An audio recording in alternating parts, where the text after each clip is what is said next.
But some immunologists are not convinced. Dr. Mike Farzan is quoted as saying, "I think it becomes a question of how do you put all this together, whether you believe in this series of coincidences, what you know of the lab in Wuhan, how much could be in nature, accidental release or natural event. I'm 70-30 or 60-40. Another scientist at the meeting, Dr. Robert Gary of Tulane University, is more adamant.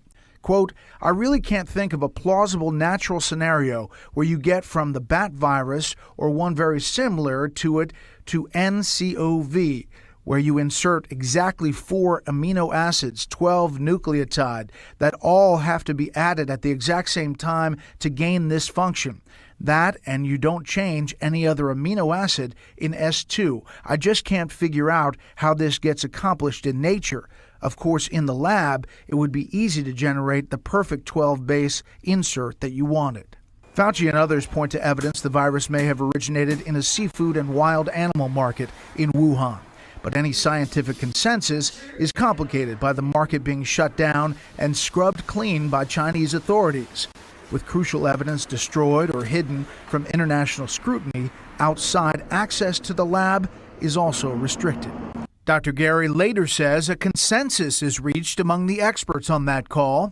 Quote, 1, don't try to write a paper at all. It's unnecessary. Or 2, if you do write it, don't mention a lab origin, as that will just add fuel to the conspiracists.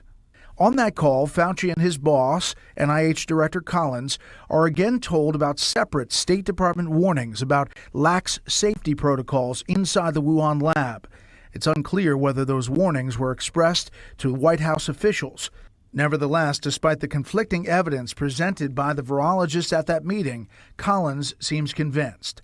Quote, "I'm coming around to the view that a natural origin is more likely, but I share your view that a swift convening of experts in a confidence-inspiring framework, WHO seems really the only option, is needed, or the voices of conspiracy will quickly dominate." Just 4 days later, 5 American, British, and Australian researchers, who were all on that Fauci conference call, authored preliminary findings that abandoned their earlier private beliefs that COVID was likely the result of a laboratory leak. It's unclear what new evidence prompted such a drastic 180, but private communications show the various drafts of their report are sent to Fauci and Collins for editing and approval. The records do not reveal if they in fact edited the new version. February 16th, the first public draft is published online. Weeks later, a final version of that report is posted. Again, a total reversal of what those virologists wrote in private emails earlier. March 17th in Nature Medicine. Our analysis clearly shows that COVID is not a laboratory construct or a purposefully manipulated virus.